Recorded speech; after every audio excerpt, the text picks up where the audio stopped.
¿Quién ha leído el libro de Oseas? Por lo menos 2. Está bien. Vamos progresando. El profeta consolera, Oseas. Hemos visto esta serie de predicación la vez pasado y yo estoy convencido de que no es por casualidad que el Señor nos habla a través del profeta Oseas hoy. Diga a tu vecino, hoy el Señor quiere hablarnos otra vez. Incluso si lo hizo hace 2600 años a través de Oseas, su pueblo, el mismo mensaje nos viene estupendamente bien hoy a nosotros. ¿No creéis? Así que les invito a abrir sus Biblias en el profeta Oseas.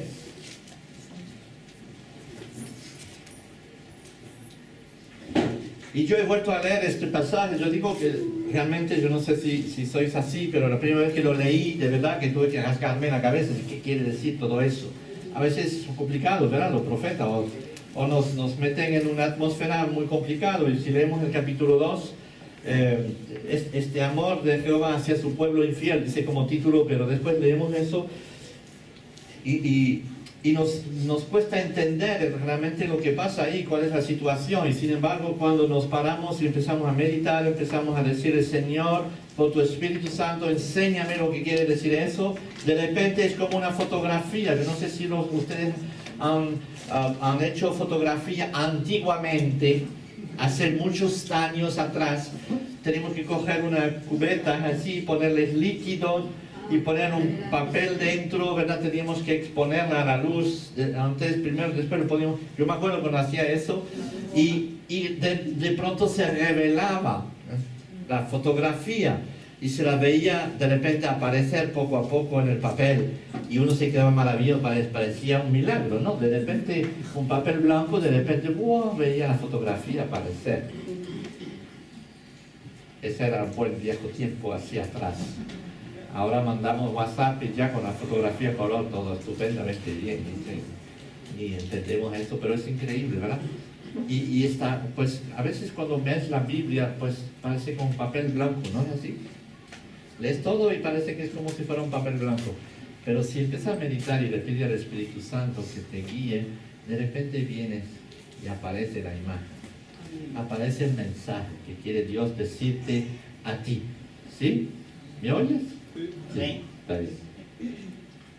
Así que yo he leído otra vez este pasaje, pasaje capítulo 1, capítulo 2, capítulo 3 especialmente, sobre Oseas, y de repente hay nuevas cosas que saltan a la vista que son extraordinarias. Y recuerdo lo que hemos visto la vez pasada, hablando de Oseas. Oseas era un hombre sin gran relevancia, simple como nosotros, y que sin embargo va a demostrar con su vida una completa sumisión a los planes de Dios. Recordad eso. Va a tener que predicar con su vida, predicar con su situación familiar incluso, y su situación familiar y su reacción de cómo va a reaccionar a lo que le está pasando, va a ser un testimonio o un mensaje mucho más poderoso que si hubieras subido en una estrada como aquí y empezar a hablar a la gente. A veces nuestra predicación con la voz y con la palabra pues puede ser muy bonito, pero a veces la vida de las personas habla mucho más que su propio discurso, podemos decirlo de esta manera, ¿verdad? Y la acción de Dios, el plan de Dios se realiza no en el templo, no en la religión, sino en la casa del propio profeta. Es ahí donde se va a manifestar la acción de Dios y el mensaje de Dios será anunciado, será entendido, será captado por Oseas en su propia casa. Así que le va a dar una autoridad muy grande después para predicar, porque mira, es lo que estoy viviendo. Es lo que estoy viviendo, entonces le estoy comunicando esta parte de Dios. La acción de Dios, el plan de Dios se va a realizar en su familia. Será llamado a una vocación particular, casarse con una prostituta. Fíjense un poco el designio de Dios en este caso, para que su vida sea un libro abierto, sea una Biblia abierta para la gente de su época. Oseas es el profeta del perdón. Y no está dispuesto no solamente a hablar del perdón, a hacer grandes teorías del perdón, ¿verdad? Podemos a veces escuchar sermones, leer libros de gente que han escrito sobre el perdón, cómo hay que hacer, cómo hay que perdonar y todo eso, con muchos versículos a la base, apoyándose sobre la Biblia, y hay libros, perdona en 17 pasos y medio, no sé, en fin, hay todo eso, ¿verdad? Y se venden bastante bien porque la gente quiere saber cómo perdonar, pero está muy bien escribir un libro, pero cuando justamente uno tiene que pasar por la experiencia del perdón es otra cosa. Y cuando uno pasa por esta experiencia, donde él tiene que perdonar, es otra cosa. He visto un vídeo que no tuve tiempo de traducirlo para enseñarlos, pero era interesante de verlo. En Estados Unidos, una enfermera que está trabajando con los enfermos de cáncer, está ahí trabajando en el hospital de Nueva York, en el Bronx, y de repente aparece un hombre ahí, y está en su término, va a morir pronto, y la enfermera está con él de repente, y de repente le empieza a reconocerlo poco a poco, y el hombre también reconoce a esta enfermera y dice: tú tienes que ser mi hija. Hacía 40 años que el hombre se había marchado de casa, y durante 40 años se había totalmente desentendido de ella, había pasado completamente de ella, y ahora al final de su vida de repente se le aparece su hija y la reconoce. Obviamente esta chica se había casado, tenía hijos, o sea que él tenía nietos sin saberlo y todo eso. Y lo que la historia, por eso salió a la televisión también en Estados Unidos, es que esta chica, pues, claro, había sufrido tremendamente del abandono de su padre, de la casa, porque no la había visto, no sabía sabido nada de ella, y tenía ciertamente un rencor en el fondo de su corazón, como podemos entenderlo, ¿verdad? Y sin embargo ella había pasado por una experiencia con el Señor Jesús, había convertido su vida y había perdonado en su corazón, y siempre su oración era: oh Señor, haz que pueda encontrarme con mi padre para decirle que le perdono.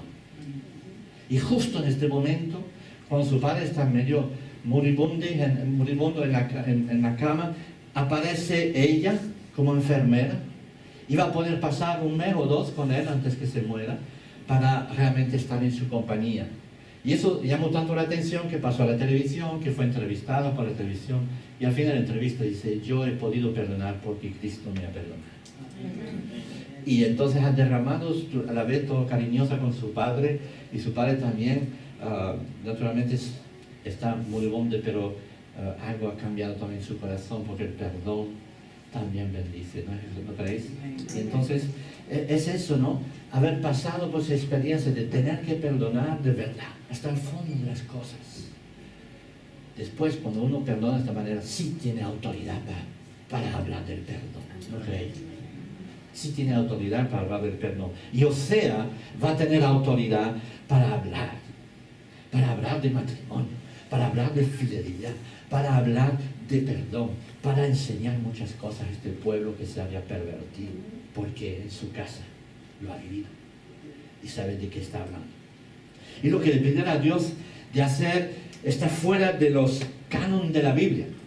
Es descomunal. Vamos a ver, un hombre de Dios, como hemos visto, un hombre que vive de forma santa y tal, y de repente le dice: cásate con esta prostituta. Pero Dios, ¿dónde estás? ¿Dónde te has metido? ¿Qué pasa contigo? ¿Por qué? Porque tengo algo que enseñar a este pueblo. Quiero que tú captes mi corazón, de cómo me siento, y tú vas a captar eso, y podrás entonces decir al pueblo de forma correcta cómo me siento con mi pueblo. Y vas a pasar por el mismo modelo. Osea va a ser un modelo de fidelidad, de amor, de misericordia, de perdón. Un modelo para todos los maridos aquí, un modelo para todas las mujeres también que aman a sus maridos. Un modelo de fidelidad, de amor, de misericordia, de perdón. Pero algo más que el perdón y la misericordia. En este mensaje Dios va a dar a su pueblo un mensaje muy preciso. hay una llamada de atención. Si bien existe el perdón, la misericordia, el gozo que viene al final, antes hay un mensaje bien preciso, un mensaje de advertencia, ¿saben? Hay un mensaje de advertencia del pueblo a través de Osea, una llamada de atención. Osea está llamado a advertir al pueblo sobre el peligro que hay de estar alejado de Dios.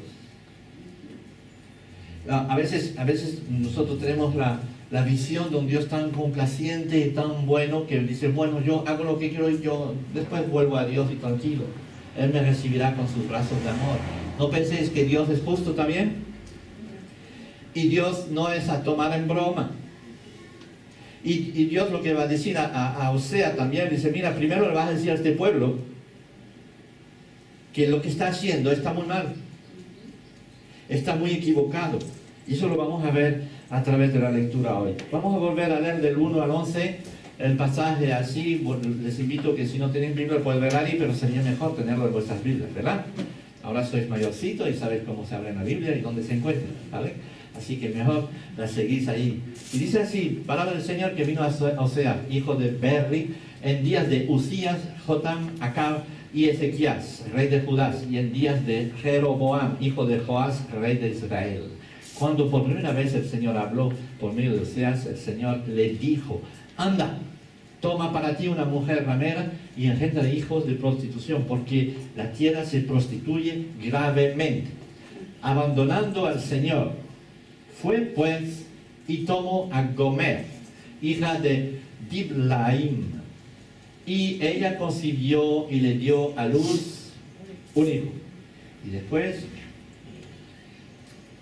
y el Señor dijo a Oseas, ponle por nombre Jezreel, porque dentro de poco castigaré a la casa de Jehú por la sangre derramada en Jezreel, y pondré fin al reino de la casa de Israel.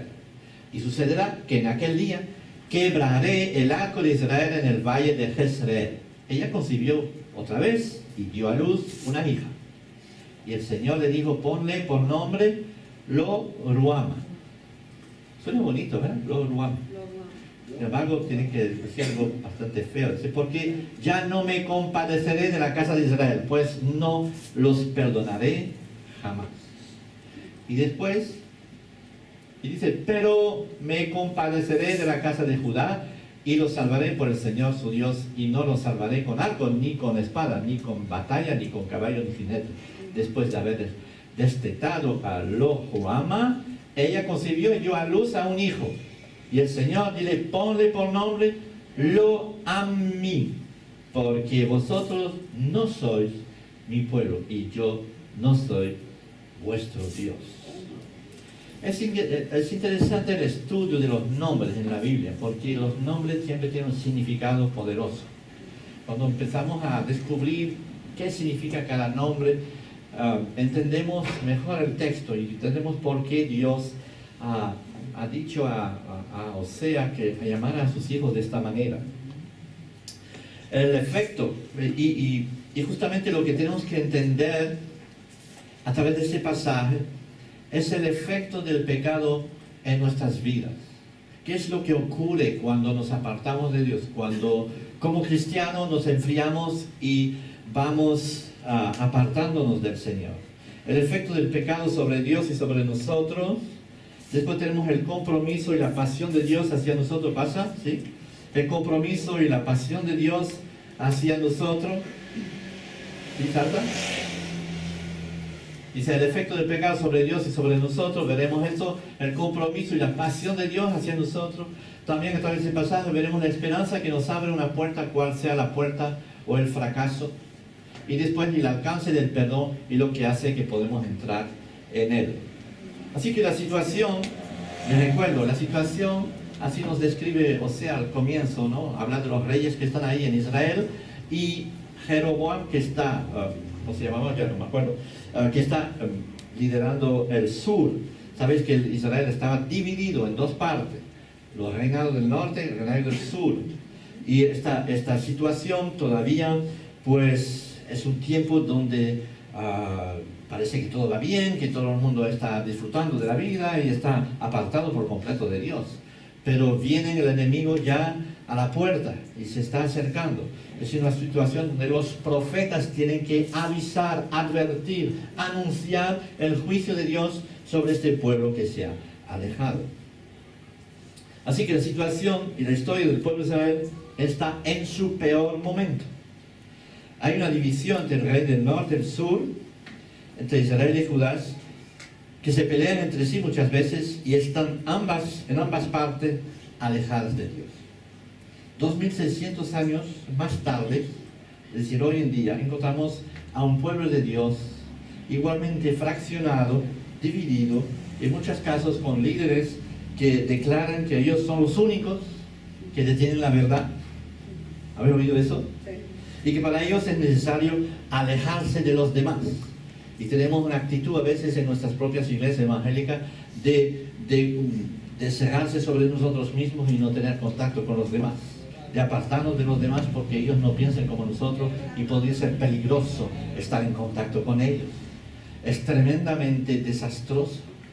Es tremendamente desastrosa esta situación, ¿verdad?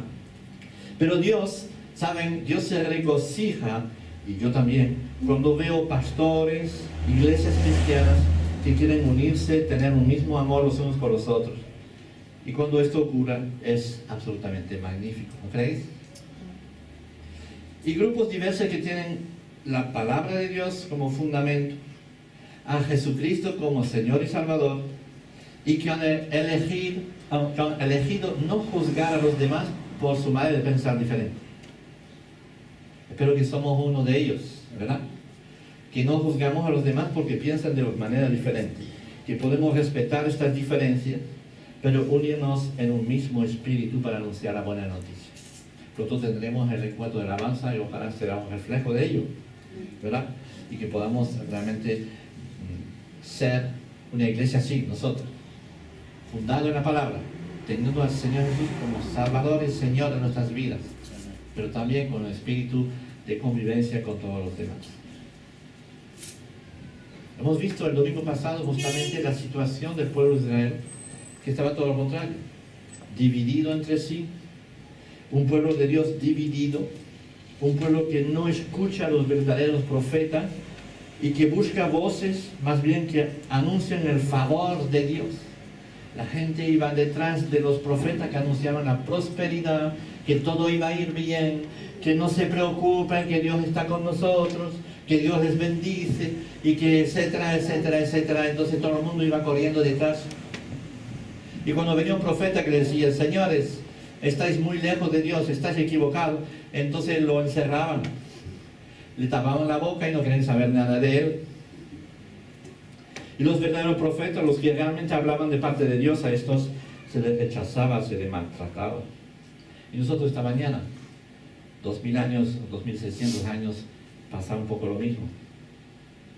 Hemos venido para oír solo que Dios nos bendice y que todo va bien.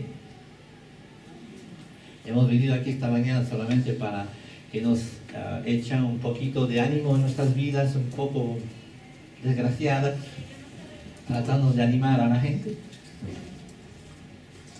Claro que el Señor nos ama, claro, y lo veremos al final, pero hay una advertencia. Hay una advertencia y tenemos que estar dispuestos a escucharla. ¿Hemos venido para escuchar a Dios esta mañana o simplemente para buscar algún alivio en nuestras vidas? Que tú te hayas convertido hace 10 días o que te hayas convertido hace 40 años atrás, sepas que todavía Dios tiene que arreglar cosas en tu vida.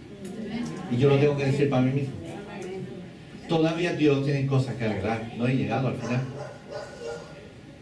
¿De acuerdo? Así que podemos decir amén. Y está decir, Señor, haz tu voluntad en mí esta mañana. Háblame personalmente.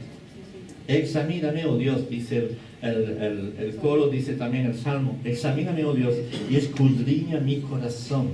Quiero saber si estoy en una mala vía, si estoy equivocado. Quiero que me ayudes a rectificar. Quiero tu verdad, Señor. Y no tendré miedo de oír la verdad sobre mí, porque sé que si viene de ti es para sanarme. no para condenar. Señor, danos pastores y predicadores y consejeros que dicen la verdad. Examinen. Así que Dios va a elegir a Oseas porque sabe que Oseas es un tipo auténtico, transparente, no perfecto, pero que realmente va a decir lo que siente en su corazón. Va a transmitir al pueblo realmente una experiencia personal, porque la ha vivido y la está viviendo. Esta ciudad, esta isla, saben ustedes, necesita cristianos que proclamen el mensaje de Jesucristo más allá que sus palabras, sino que sean Biblias abiertas para la gente, que sean testimonios vivos. Como dice Pablo, lo hemos dicho la vez pasada, cartas abiertas, donde la gente puede leer, donde la gente puede leer lo que hay que leer. Y le dice a Oseas, ¿sabes, Oseas? La manera que tú amas a tu esposa, la manera que tú le perdonas, la manera que tú le buscas hasta el fin, incluso hasta el mercado de esclavos. Esta manera hablará más de Dios que todos los discursos que tú puedas hacer desde el público.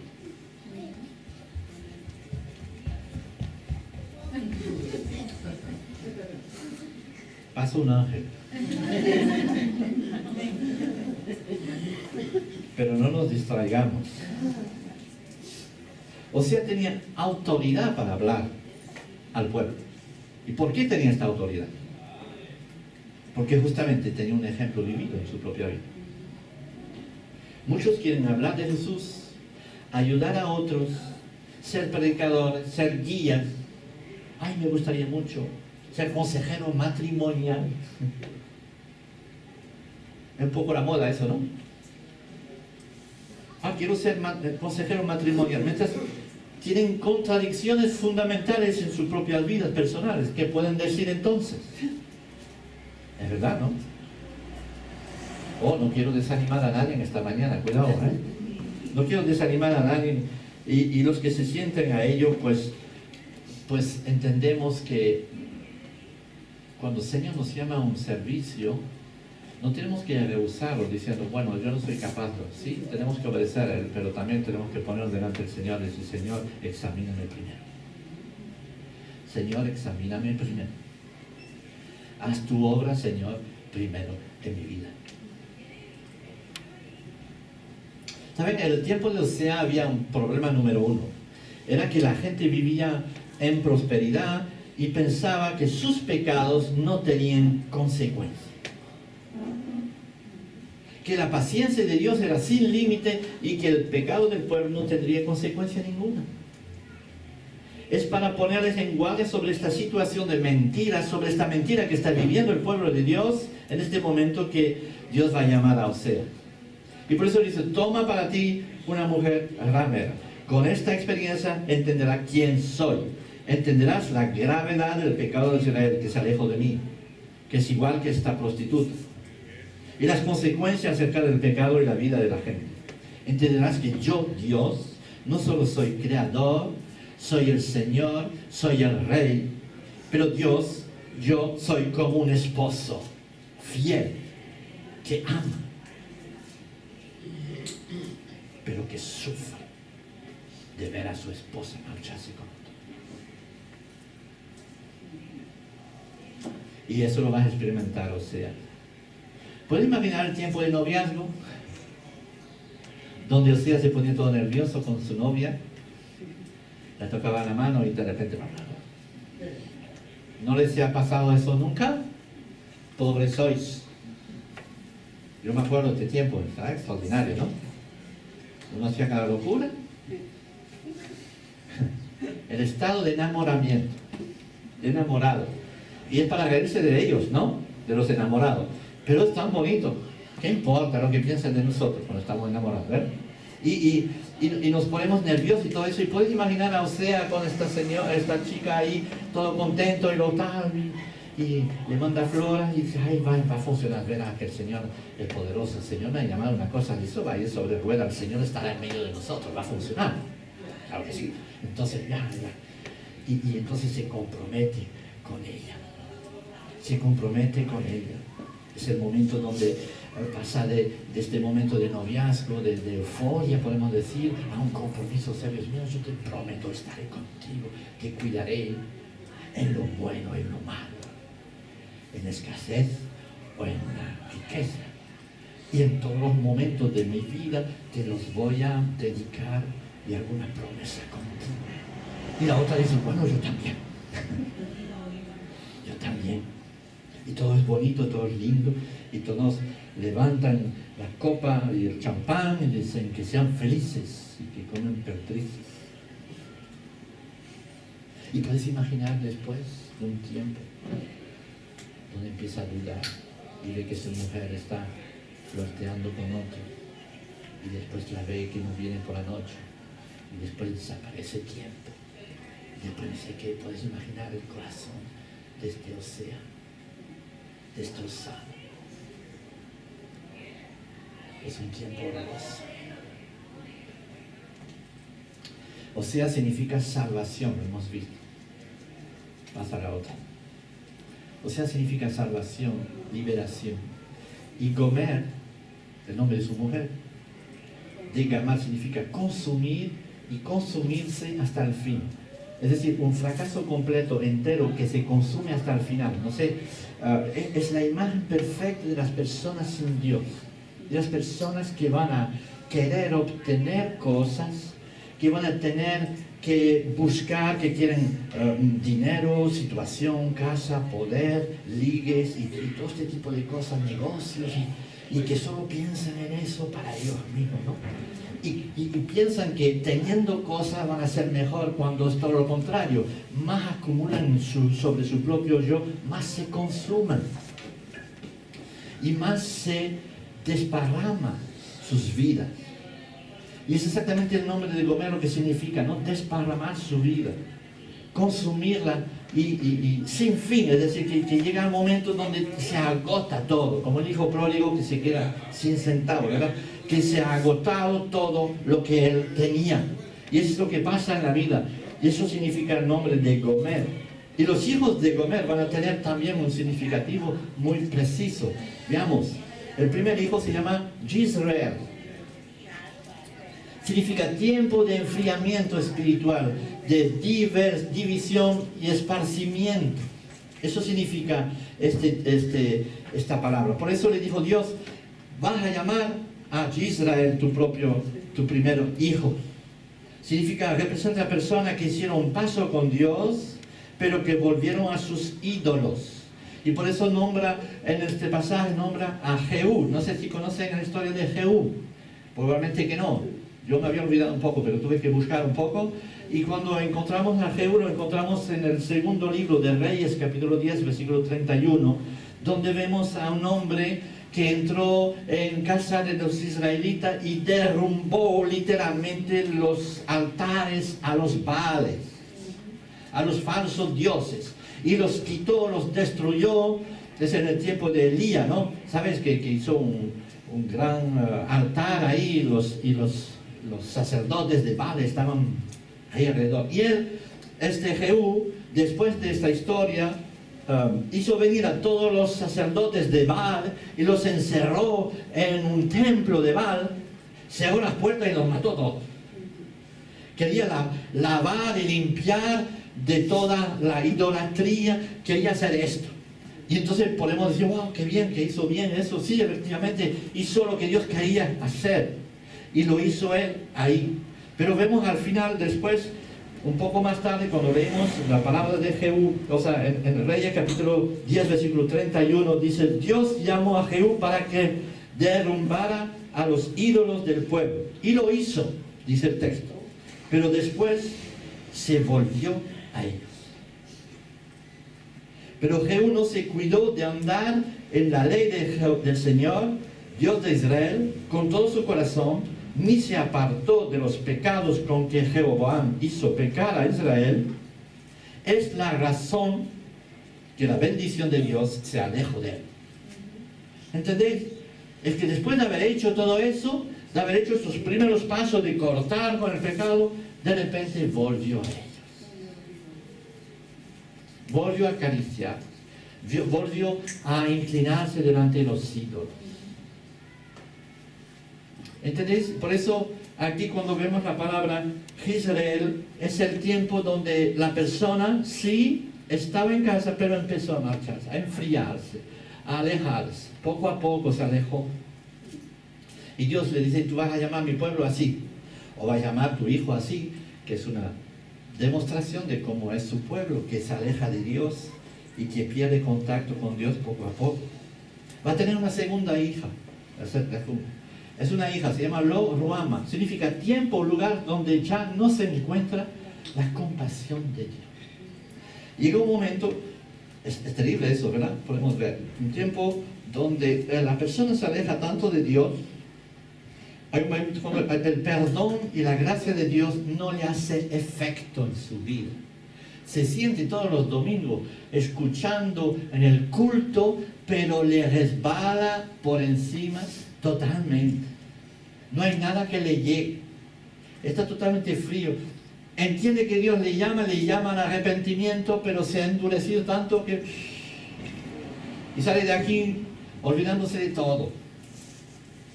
¿Entendéis? Es lo que quiere decirle Dios a Osea, llama a tu hija Lo Rucham. Significa realmente donde la compasión de Dios no te alcanza ya. No llega hacia ti. No es que Dios no tiene compasión para ti, pero no llega hacia ti. ¿Entendemos?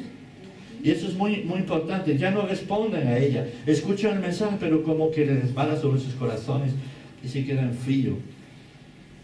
Y se quedan fríos al llamado de Dios. Oh, ¿cuántos domingos? Saben, nosotros los cristianos de mucho tiempo tenemos un peligro tremendo. Hay cristianos de mucho tiempo aquí, sí los hay. Me dirijo solo a ellos por el momento. Tenemos un tiempo tremendamente complicado. ¿Por qué? Porque nosotros hemos ido tanto y nos hemos blindado tanto y nos hemos endurecido. No es que seamos mala persona, somos muy cumplidores, pero tenemos el riesgo de que ya la palabra de Dios no nos hace efecto. Y tenemos que oponernos a eso continuamente. No ser como Lo Ruama, que nos hemos apartado, enfriado y ya no nos dejamos alcanzar por la gracia de Dios. Qué terrible es. Y va a tener un tercer hijo.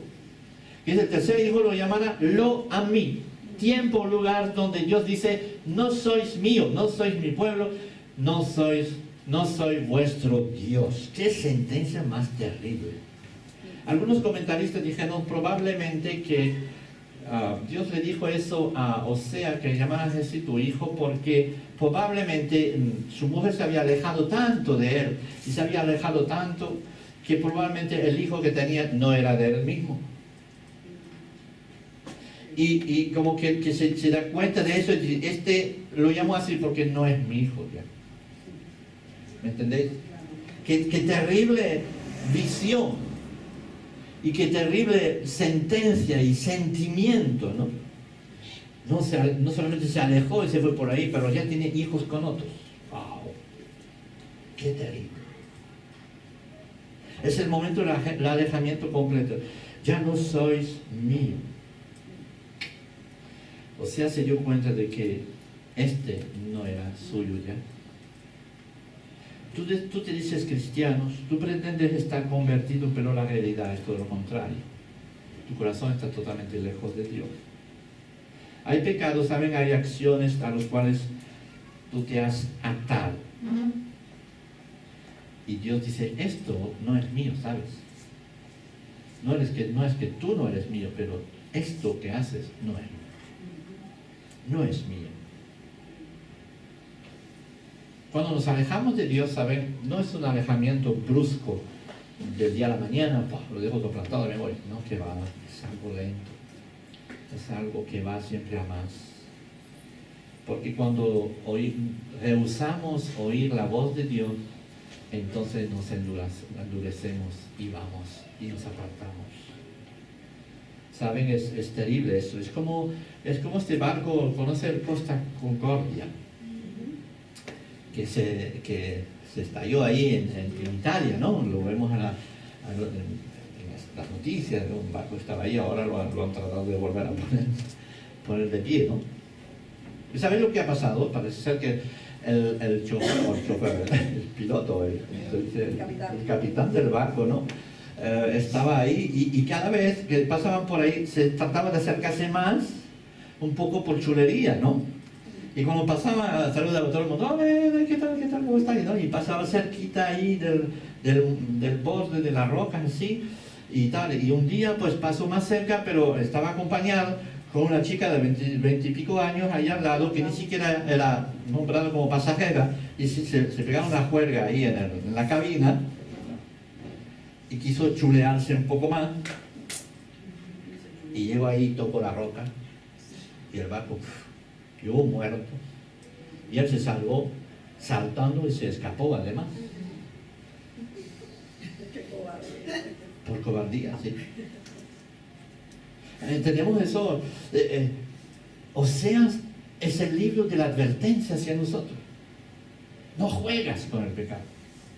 No juegas alejándote de Dios. No piensas, bueno, pues eso ya Dios me verá otra vez, no pasa nada. El pecado nos lleva siempre cada vez más lejos y nos ata cada vez más. Y tú dices, yo idólatra, no.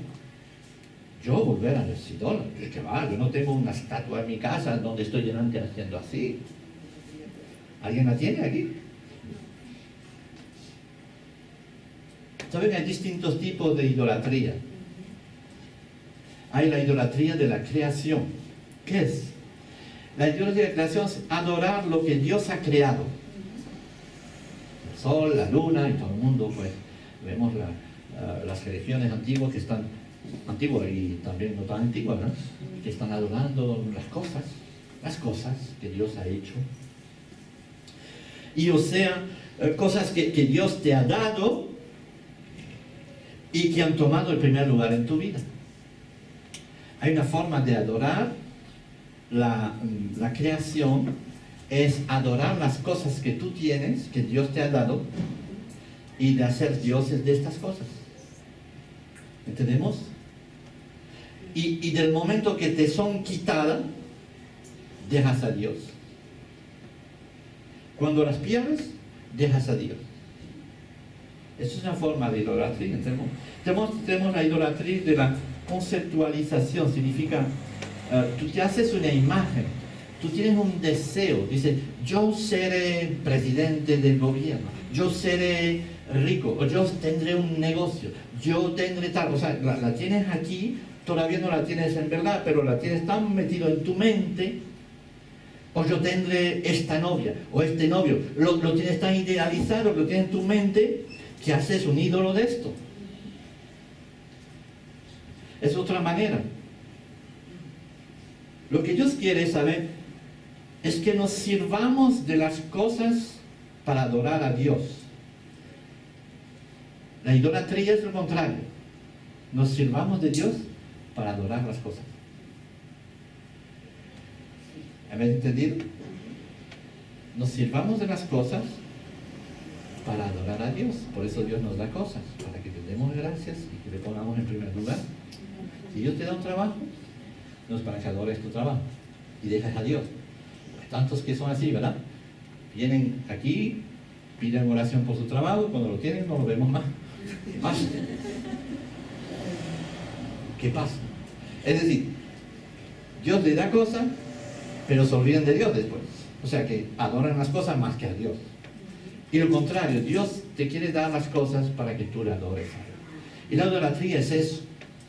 Es reemplazar el lugar que Dios tiene que tener en tu vida por otra cosa. Y adorar las cosas. Y Oseas capítulo 2 nos describe el trabajo del pecado en nuestras vidas.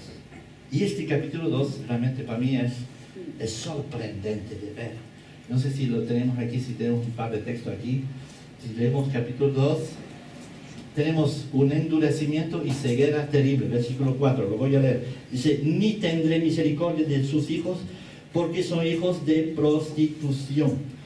porque su madre se prostituyó, la que le dio a luz se deshonró, porque dijo, iré tras mis amantes y me dan mi pan, mi agua, mi lana, mi lino, mi aceite, mi bebida. Es tremendo este texto. Todo, mi cosa. Ellos me dan experimentación con el superfluo que se vuelve una trampa, ¿no? Es decir, que más quieres, más caes en una trampa. Más quieres tener. Y así van tanta gente, ¿no? Se vuelven egocéntricos, orgullosos, centrados sobre ellos mismos porque siempre quieren recibir cosas. Y es la mejor manera de apartarnos de Dios por completo, ¿no? Y eso es terrible. Mi cosa, mi vida, en todo, ¿no? Y el pecado te vuelve completamente egoísta. Hasta tus buenas obras la hacen de manera egoísta. Yo doy a los pobres. Yo doy a los pobres. Yo le he ayudado. Estamos así, ¿no? Todo ahí, todo ahí. Versículo 7 dice así: seguirá a sus amantes y no la alcanzarán, los buscarán y no los hallarán. Entonces dirá, iré y me volveré a mi primer marido porque mejor me iba entonces que ahora. Wow. La situación de esta mujer, como no obtiene ya de sus amantes lo que busca, piensa como un poco el hijo pródigo, pero el hijo pródigo fue sincero. En este caso no. Dice, bueno, yo volveré a mi casa. Mi tonto de marido estará aquí esperándome. Y vuelve. Y el tonto de marido le recibe los brazos abiertos. Porque así es Dios. Pero Dios no es tonto. ¿O creéis que es tonto? Dios nos recibe siempre. Sí, pero sabe discernir si somos sinceros o no. Sabe discernir eso. Y eso, vamos a ver, es una situación devastadora. Seguimos. Hay una exigencia devastada y destruida. Existencia devastada y destruida, versículo 14. Esta chica que vuelve a casa, podemos decir que tiene un arrepentimiento falso. ¿Por qué? Porque viene por necesidad y vuelve a su casa por necesidad. Eso es un arrepentimiento falso. Ya yo estaba mejor ahí en casa, claro, ahora los amantes no me quieren dar lo que quiero, entonces yo vuelvo para recibir. ¿Cuántas veces hay gente que dice, wow, tengo pasado por un momento difícil, he perdido el trabajo, estoy ahí, mi amante me ha abandonado, yo qué sé, ay, yo vuelvo a Dios, ay Señor, gracias Señor, porque estoy aquí. Y pasa un mes, 2 meses y después desaparece otra vez. ¿Cuántas veces somos así nosotros a veces? Que miramos en el cielo solo cuando tenemos problemas. Solo cuando la cosa va mal. Eso no es un verdadero arrepentimiento, ¿entendemos eso? No es una verdadera consagración. ¿Seguimos? Entonces Dios le dice a Osea, te voy a enseñar lo que estoy dispuesto a hacer por ti. Él va a levantar muro, permitir espina. Es interesante ese versículo 8 del capítulo 2.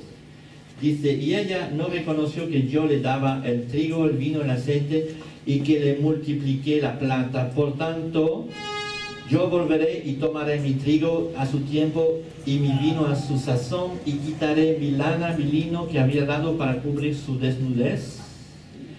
Y ahora descubriré yo su locura delante de los ojos de sus amantes y nadie la librará de mis manos. Es decir, que Dios va. Hay otro versículo que dice, yo levantaré espina, literalmente le pondré en un lugar donde ella tendrá que, por los problemas que van a acarrear sus pecados y su alejamiento, la voy a forzar a dirigirse en el camino correcto.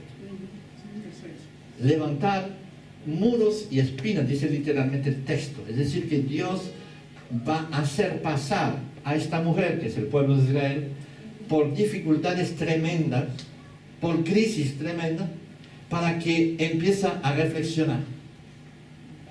Israel va a ser conquistada, va a ser destruido, va a ser llevado en cautividad. Durante 70 años tendrá tiempo de reflexionar, ¿no? Y muchas veces nosotros, los problemas que tenemos deberíamos analizarlos. Debemos decir, oye, ¿no será Dios que me quiere hablar? ¿Que me quiere decir algo? Dice, la llevará en un desierto, literalmente. En un lugar apartado donde yo voy a hablar de forma personal. Donde llegaré a su corazón y empezaré a hablar. Dice, va a exponer los falsos arrepentimientos, como hemos visto en el versículo 9 y 10. Sigue. Dice así, va a exponer tu falso arrepentimiento y después va a quitar los bienes para que tú te des cuenta que los bienes que tienes no son tuyos, sino son de Dios. Esto lo está diciendo ahí. Puedes leer todo ese capítulo 2. Léelo en casa con tranquilidad, veréis. Yo te quitaré los bienes, te pondré espina por todas partes. Voy a exponer públicamente tu falso arrepentimiento. Y después te conducirá al desierto y ahí abrirá una puerta de esperanza. Cuando realmente empezarás a comprender en el fondo de tu corazón que te amo yo. Y que fuera de mí no hay nada. Ahí empezarás. Incluso dice en versículo 16, versículo 11, dice, cesar todo su gozo, sus fiestas, sus nuevas lunas y su día de reposo y todas sus festividades. Es interesante eso. Te voy a meter en una situación tan desastrosa que ya nada, vas a pasar por una depresión, pero será una depresión controlada por Dios. Porque Dios sabe. Porque la finalidad de todo eso es que Dios quiere